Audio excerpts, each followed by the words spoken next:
CW. We're now joined by Hall of Fame columnist John McClain, who covers the NFL like a blanket, along with many more things as well. John, Craig earlier in a segment on Tuesdays and Thursdays called Off the Radar, where we get into some NFL outside of college football notes, brought up the NFL trade deadline. Did anybody today make a trade that you think made them much better? Well, first of all, guys wouldn't be available if they were playing great. You see a lot of guys moving. I tweeted this today. Guys who haven't done jack squat this season, or maybe in recent seasons, get traded, and everybody acts like, they're lifesavers. They're heaven sent.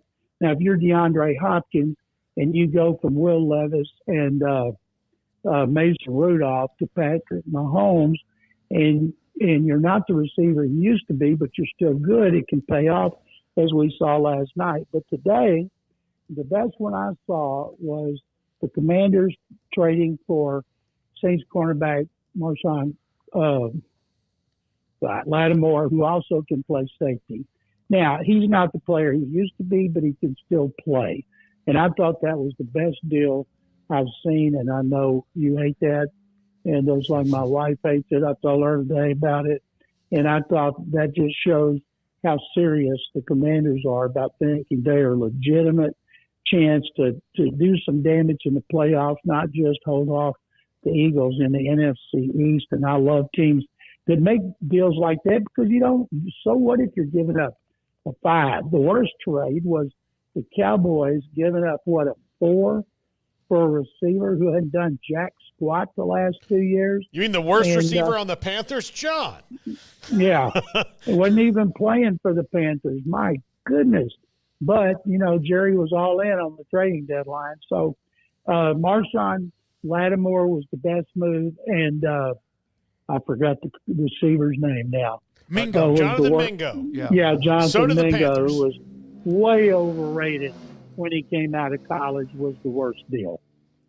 John, Zadarius Smith was the other one that kind of jumped out at me to the Lions. Obviously, these are the Browns, like you said, but hopping into that defensive line and that team right now seems to be a good thing for anybody, because they look to me like the best team in the NFL by a long shot.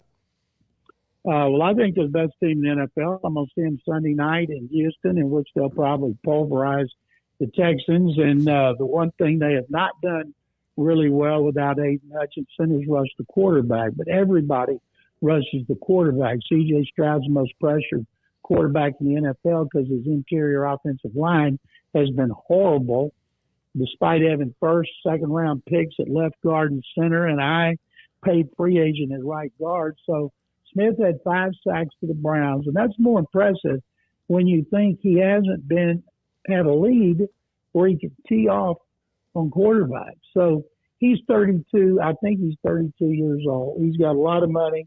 Browns are picking up a lot of that. And, just like DeAndre Hopkins, he's got to feel like he died and went to heaven. And Marshawn Lattimore, same thing. When you go from the dregs to a team that's competing for the Super Bowl, think of how that rejuvenates you. John, we got the coaching carousel already starting up as well. Saints fired Dennis Allen after the 7th straight loss for that franchise, so I suppose it's not much of a surprise, but any thoughts on that move and the Saints now moving forward? Well, he said that wasn't what the GM, Mickey Loomis, wanted to do at this point, but that the owner, Gail Benson, was listening to the fan base and the media. And Dennis Allen's a really good defensive coach and Aggie, but he's a terrible offensive coach. Terrible head coach. 4-12 records fired by the Raiders. Now, they had a winning record last year, and everybody thought they were going to be better this year, and they've been worse. Started 2-0, averaging 47 yards a game, and they haven't won since. That's what happens when you lose to the Panthers. And so he'll end up being a defensive coordinator somewhere when he comes back. Special team coach took over. That whole organization needs an overhaul. They have the worst cap situation in the league. They always seem to do. Going back to Sean Payton, and they just redid contracts, kept pushing it down the road. They need to swallow the pill and be terrible, get high picks, and get their salary cap in order. So the deadline is over. There is nothing now you can do other than somebody that's on the open market, correct? Right. You can get guys on waivers and or guys who have been cut and are out on the street. All right, so let me ask you this. What was, and I'm sure there's a whole bunch of them in your head, Amari Cooper helped the Cowboys when they traded for him go from like 3-4, 3-5. They made the playoffs. He was dynamic coming from the Raiders. Is there a one or two of the trade deadline deals that was the best that you can remember? Oh gosh, you caught me flat-footed on that, David. Sorry. I can't remember. I'd have to think back through the years. The one where we saw last night where Hopkins has caught 2 touchdown passes, he's going to help their offense because he's not a guy that's going to run deep post routes. He's a guy who's a possession receiver, good hands, good route runner. And when you get down the red zone, he can catch passes, and Patrick Mahomes can get you to the red zone. And they don't know what's happening with Rashee Rice, injuries, possible suspension next season. So that was a good move. And he's one of those guys that ought to feel like he died and went to heaven, just like Amari Cooper should when he went to Buffalo, although he's hurt now. So the guys that can put points on the board or get the quarterback are always the most dangerous. And it'll be fun if you're a Commanders fan to see Marshawn Lattimore, what he's going to be able to do for that secondary. Can I ask one follow-up on this? No, I just went blank. Did the entire NFL take a lose their breath when they saw Mahomes? Because it looked like it was more than just him being it maybe dinged. It looked like it might have been a serious leg injury. Absolutely. When he's having to be helped off the field, first thing I thought about, I didn't think about his ankle, which he'd already injured and was limited last week. I thought, man, I hope that's not an ACL. I saw that happen. Stephon Diggs 2 weeks ago when he was just making a cut without anybody touching him. And then when he started running around the sideline, you knew he was coming back. If he doesn't get to go in the game, he starts yelling at Andy Reid.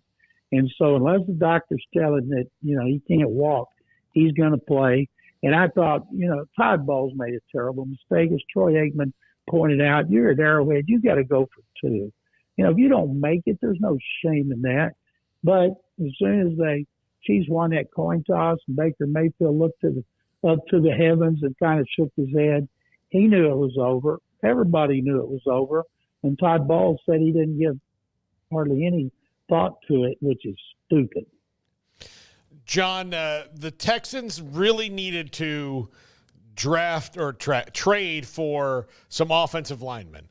Did they make an effort to do so, or were the guys just not out there? The guys are not out there. Not one offensive lineman was traded for who's a starter or even a former starter. You got to hang on to them. And of course, they checked with teams.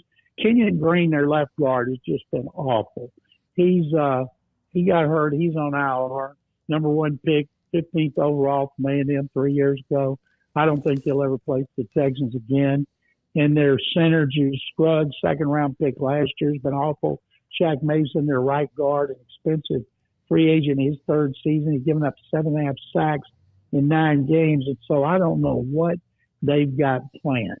I do know last year they started 4 backups at Jacksonville, won by 20, and against Pittsburgh and won by 24, and Stroud didn't get sacked. And so I don't know what was the difference because they had the same coach, same system, but those guys are just getting obliterated up front. Nick Caserio and D'Amico Ryans must have had a dream that when they go up against the Lions on Sunday night, all of a sudden the protection's going to improve.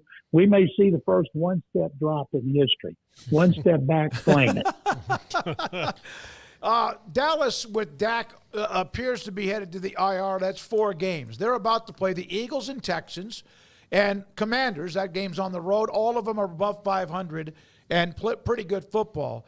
If, in fact, they don't show not just that they're better, but if they don't win games during these next 2 or 3 games, will he ever play again this year? That's a good point because that injury is serious.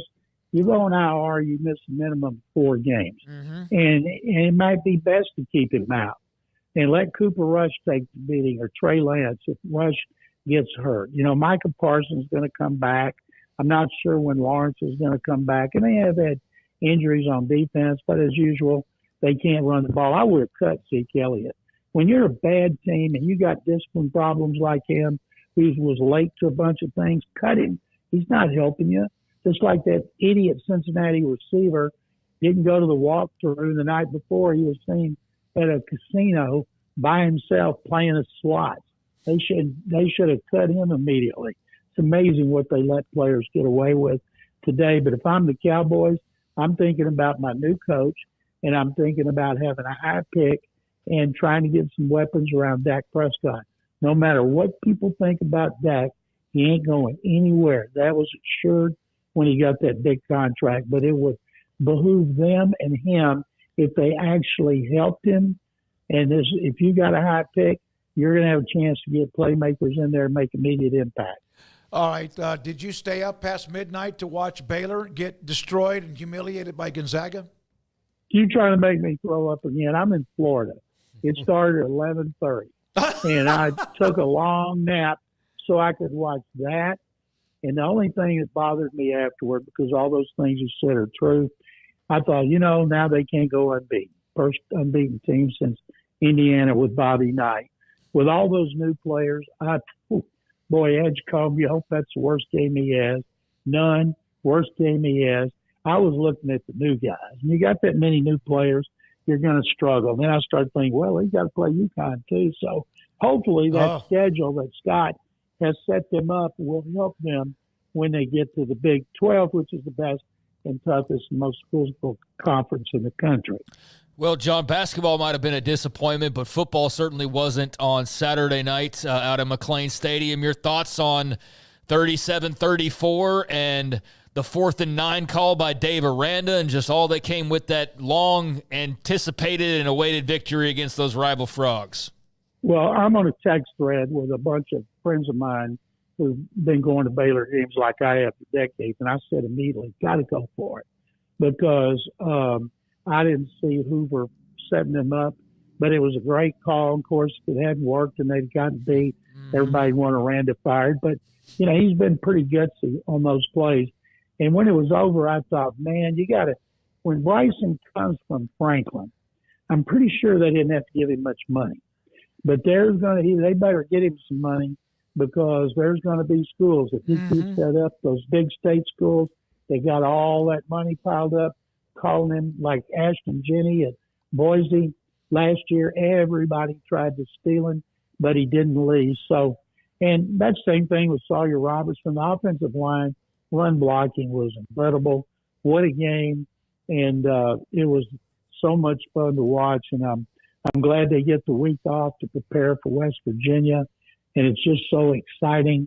And I'm really happy for Dave Aranda and all the coaches and all the players and the media, because you guys know how much more fun it is when you're talking and writing and broadcasting about a winning team. Yeah, I'm trying to think of what is, if you cover a team, whether you have allegiance to them or not, you want teams that you cover, obviously, to win. It makes everyone happy. But is it better because they're winning, you're covering a team that's good, or the fact that really they've just were in such a bad funk, John, for a couple of years. You did that with the Oilers for a while and the Texans, right? Absolutely. I've done it. It's my 48th year covering the NFL. I've had some bad teams. Haven't had a team in AFC Championship games since the 79 Oilers. Never had a Super Bowl team. But I'll tell you, you're supposed to be, they tell you in journalism school, you can't be biased. Well, sometimes that bias makes you even madder when they lose. Like when the Texans looked so bad against the Jets, I was looking at my thesaurus for different words going with wretched and rotten, because I've used those so much, and pathetic with a capital P. One time I had to cover a Baylor-Rice game at Rice Stadium. Baylor, Walter Abercrombie was a freshman. He ran all over the Aggies. Just had a great game, over 200-something yards in his debut as a starter. So somebody got sick, and they asked me on Saturday if I would cover Baylor at Rice. And I said, sure. I was all fired up. Baylor's going to beat the heck out of Rice. I got out there. Rice beat them. I went down there. I couldn't wait to ask Grant every negative question I thought, and I wrote the probably most negative story ever been written about Baylor. I can't remember when I saw Grant later, and he said, I'm glad you're not covering us on a regular basis. Oh, my God. Yeah, yeah.